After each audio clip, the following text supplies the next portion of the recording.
Andy, I think in terms of execution excellence, I mean, just looking at one statistic that you quoted, the 10% turnover rate in Beijing and Shanghai, I tell you what, that is a very, very good statistic.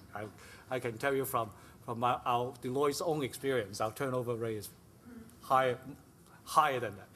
I'll leave it at that. But anyway, I would encourage you, if you have any questions, fill out the card, please, and then pass along. Our volunteer will pick it up, because I only have 3 questions. So you don't want us to go into silence here. So anyway, help me out. Let me have a first question for Wilbur. Wilbur, you and I earlier talked about how the discipline that you exercise in terms of investing everywhere in the world. And you also, particularly, you mentioned the guideline you have set up for yourself in China. Can you touch on that, please? Sure. Well, first of all, I was delighted to hear that both Deloitte and GE expect us to poach people from them. We'll try to meet their expectations. Measured doses. In that regard.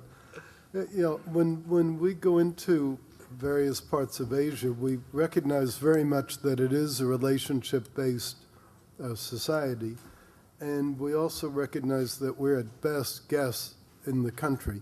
So the way we like to structure things is to have a local partner, more or less 49%, or hopefully even a little bit less than that, an individual partner. So we have a friend there who hopefully has additional relationships.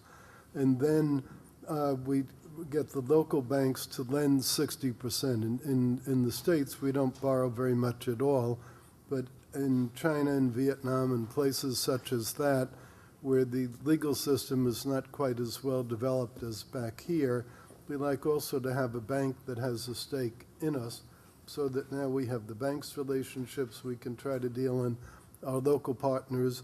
And then the other key thing is, how do you get somebody to manage? And because the economy is growing so rapidly, the need for management people is growing exponentially fast. And that, to me, is the hardest thing in the whole world, because I have a pillow in my office, and embroidered on it, it says, I'd much rather back a mediocre idea that was well executed than a brilliant idea that was poorly executed. Because the poorly executed brilliant idea always ends up in bankruptcy. So, And you know that well. yes. Great, So thank you. that's the kind of formula that we like. And Wilbur, also, can you talk a little bit about your recent changes in terms of investment direction? You start moving into retail, you start trying to chase after the consumer market that you mentioned in your early introduction. Yeah, well, in the beginning, what we were doing, we're buying sick American companies or sick Western European companies and migrating production to China and other developing areas. And it was simply an arbitrage between blue-collar wages there versus blue-collar wages in the West. More recently, we've been indulging in another kind of arbitrage at the factory level, and that is the engineering arbitrage, because the United States is only graduating about 60,000 engineers a year, many of whom don't stay here. China's graduating 200,000 engineers a year, and India 240. So the Americans who keep saying, oh, well, don't worry about Rust Belt America, because we'll always be the technological leader, I think have to rethink that, because with China and India combined having 7 times as many engineers graduating each year as we do, how are our engineers going to be 7 times better than those there? And so I think what you're going to start seeing is what GE was talking about, not just factories there, but design centers there.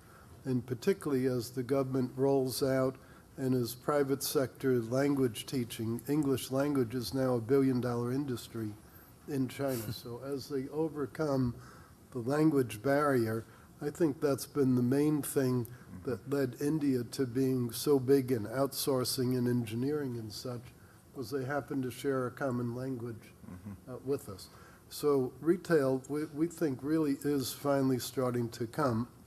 So one thing we did as kind of a preemptive strike on the intellectual property problem is we took Burlington House name, very powerful brand name, 80th best-known brand in the world, and we licensed it to a Chinese retailer, China Ting, which operates quite a lot of stores, a couple hundred Western-branded apparel stores, to start doing home furnishing stores in the big home furnishing malls that are springing up outside the cities. So we like the idea of getting paid by a company who's promoting our name in the world's biggest market. And we also like the idea that if someone did try to knock the name off, now it isn't just some American company running in to defend the name. Now we've got our Chinese licensee on our side. So that's how we've tried to cope with that set of challenges. That's wonderful. Those are great lessons.